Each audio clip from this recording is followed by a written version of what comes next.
Hey guys, yeah, this is Caleb of Caleb Sense, and for this video, I'm trying to do something new. So, as you see, here's me in my kind of office area. Got all these books around me, and for this video today, I'm going to talk about the growth versus fixed mindsets and the abundance mindset, and what the heck does all of this mean? Now, for me personally, I found myself to really get behind this idea of growth mindset because it made me try to find why and find exactly for whatever problem it is that there's a why behind an issue. This quest for why is a main reason why I ended up in the field of education, why I ended up teaching, why I focused on history and government and economics and all of these interesting fields. I think the best way to start this off is to talk about the two different mindsets, and that's growth and fixed mindset. So to start, fixed mindset is basically that you are given these sort of skills and you have no way to grow it. So for example, you could be like, I suck at sports. And guess what? Because I suck at sports, no matter what I'm gonna do, I'm gonna still suck at sports. So why put in effort to that instead of focusing on other things? Growth mindset, on the other hand, is the opposite of that. It's believing, well, I might not be very good at something right now, but if I practice it and I look to improve, look to become better, then that's when I could actually improve myself to be a better person. I could perform better at whatever field I try to do. The problem that people with fixed mindset have is that they are content with settling for what less, for being kind of a lesser versions of themselves than what they could be if they actually were to strive to become better, to have that open mind that it's okay to fail, that failing allows you to grow and to improve as a person, as a learner. A way to start this journey is first sit down and analyze yourself. Be sort of reflective on what your strengths and weaknesses are. For example, when I first had this idea of making this channel, it basically came with the idea that I was smart, I was social, I was pretty mature for someone my age.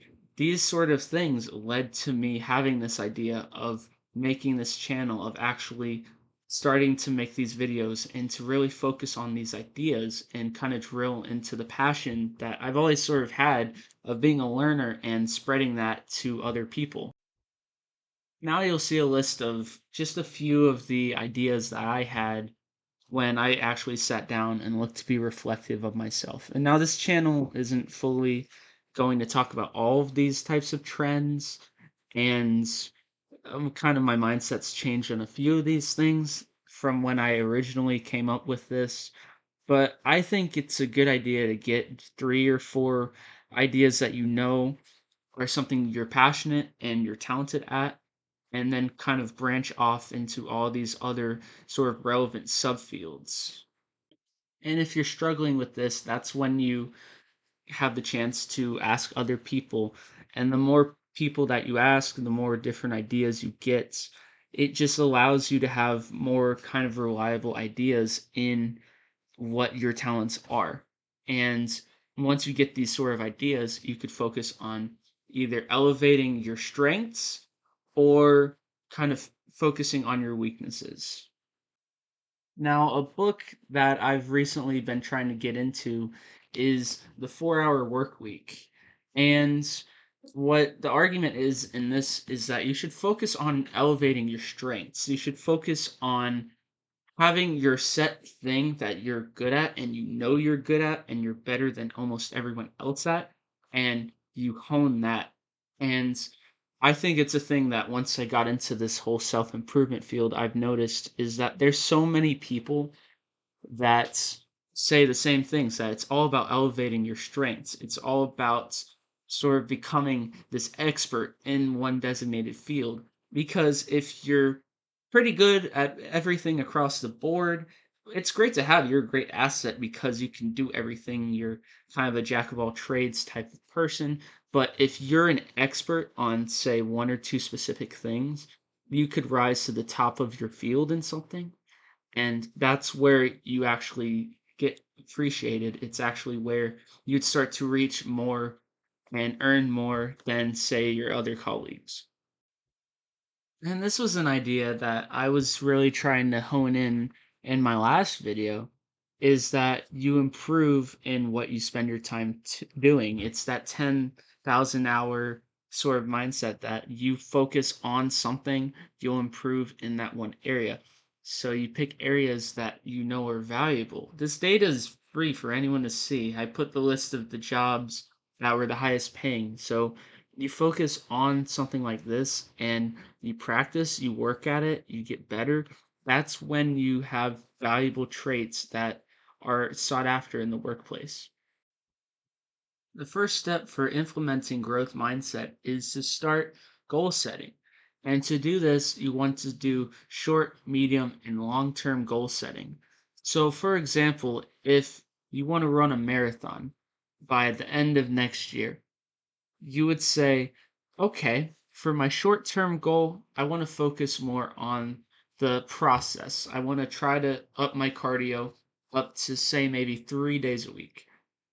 Medium term would be, I'm going to run either a half marathon or a 5K, 10K, just something just so you get that experience of actually running a race.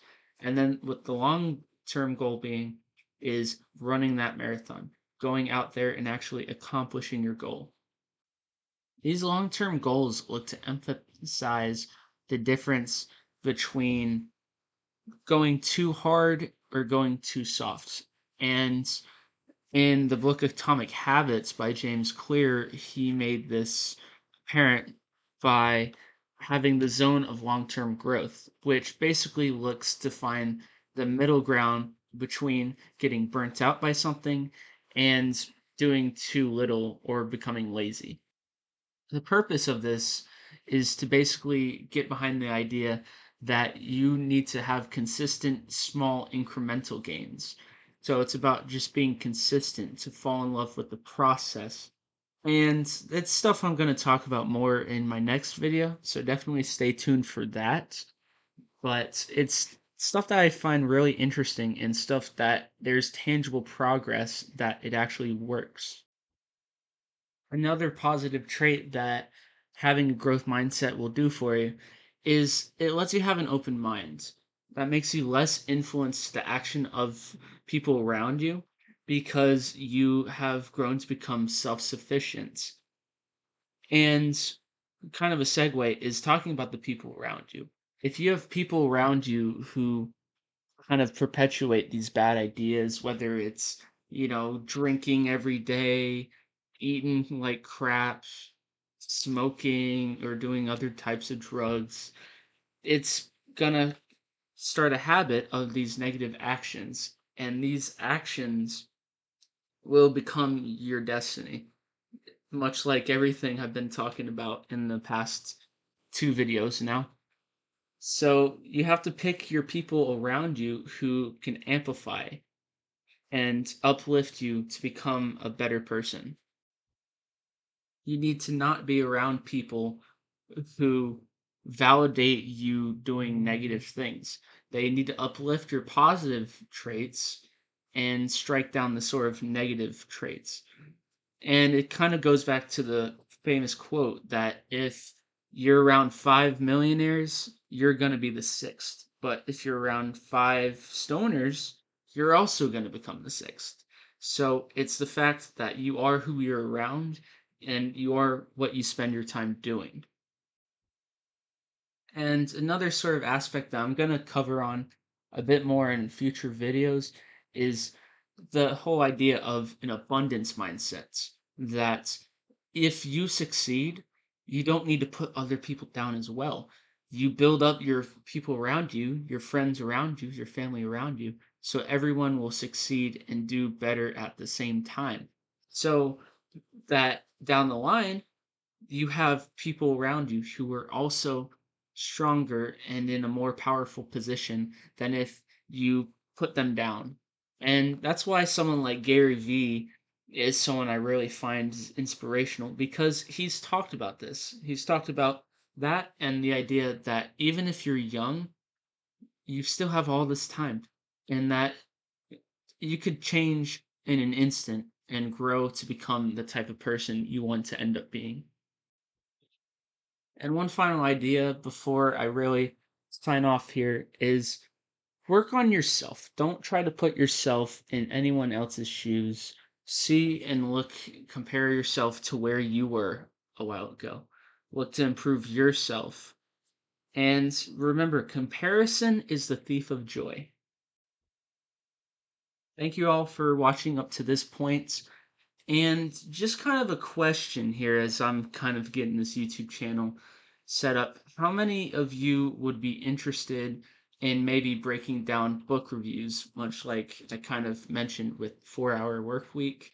Or maybe I go and break down key concepts that I talked about in this video or in my last video. So leave a like, leave a comment if that stuff is something that you'd be interested in, and have a great day.